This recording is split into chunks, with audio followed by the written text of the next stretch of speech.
Most romantic comedies end with a couple getting together. The audience leaves happy, the music swells, everybody wins. Roman Holiday does something very different. More than 70 years after its release, audiences still fall in love with this film, yet many leave with a lump in their throat. So here's the question.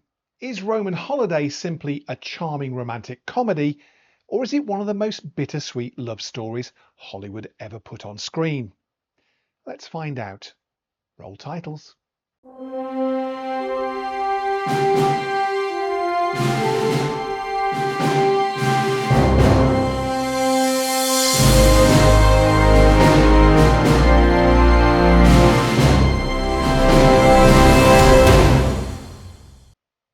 Released in 1953 and directed by Wyler, Roman Holiday stars Gregory Peck as American journalist Joe Bradley and Audrey Hepburn as Anne, a royal princess desperate to escape the restrictions of palace life. What begins as a simple day of sightseeing around Rome soon becomes something much deeper as the pair develop a connection that neither of them expected. The film would go on to become a major success, win 3 Academy Awards, and perhaps most importantly, introduce the world to a young actress named Audrey Hepburn. But Roman Holiday isn't remembered simply because it's charming. It's remembered because it understands something fundamental about life. Sometimes the right person arrives at exactly the wrong time. When Roman Holiday was released, Hollywood romances often felt larger than life. Big emotions, big gestures, big endings. Roman Holiday feels surprisingly modern. The characters behave like real people. The romance develops naturally, and the story understands that duty, responsibility, and circumstance can be just as powerful as love. The film also changed cinema history. Audrey Hepburn became an overnight star. Fashion trends were influenced by the film. Tourism in Rome increased dramatically, and countless romantic comedies would borrow elements from it over the decades. You can see traces of Roman Holiday in films made today. That's the mark of a genuine classic. At first glance, Roman Holiday is about a princess spending a day pretending to be an ordinary woman. That's the plot. But what is the film actually about? Well, freedom.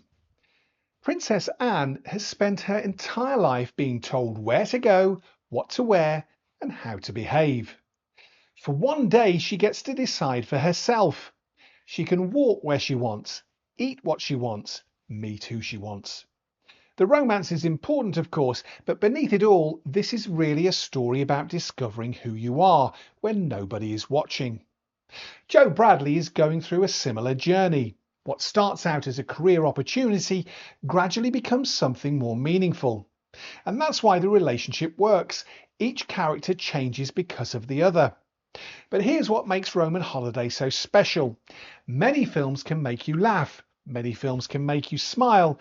Very few can make you genuinely wish the ending would somehow change, even though you know it can't. And that emotional balancing act is where Roman Holiday becomes something extraordinary. Let's start with Audrey Hepburn.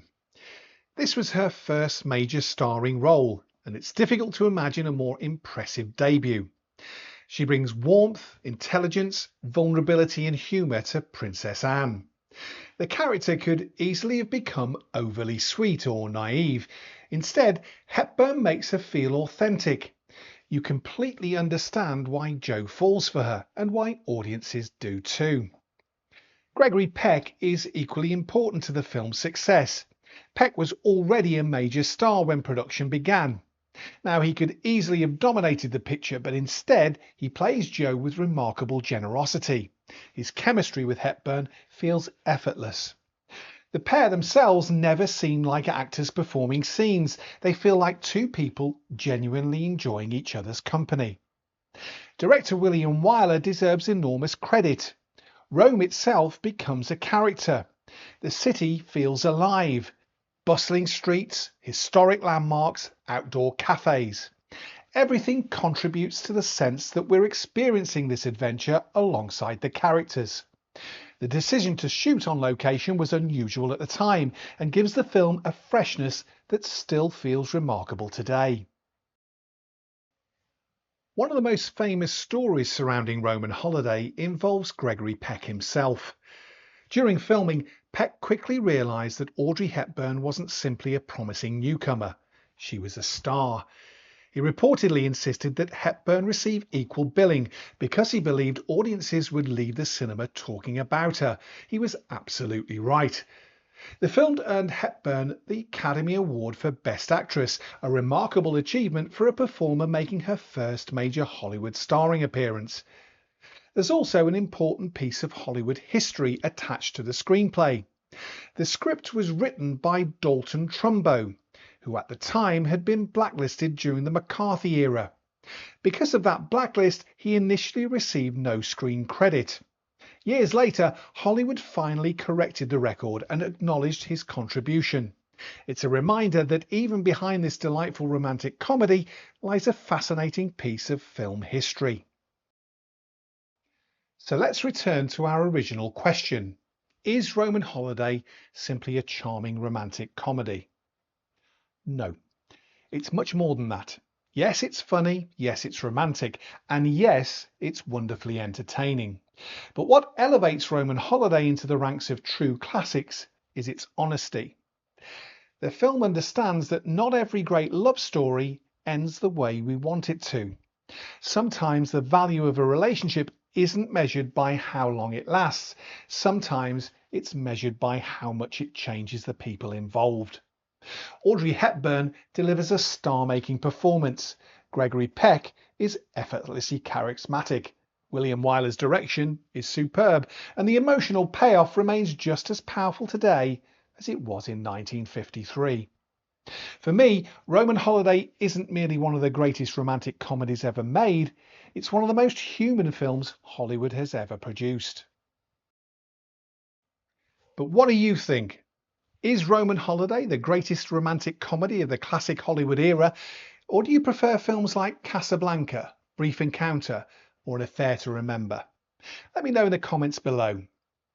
Now, if you've enjoyed this review, please consider subscribing to Golden Age Flicks for more classic film reviews, movie discussions, and recommendations. And until next time, keep the projector running.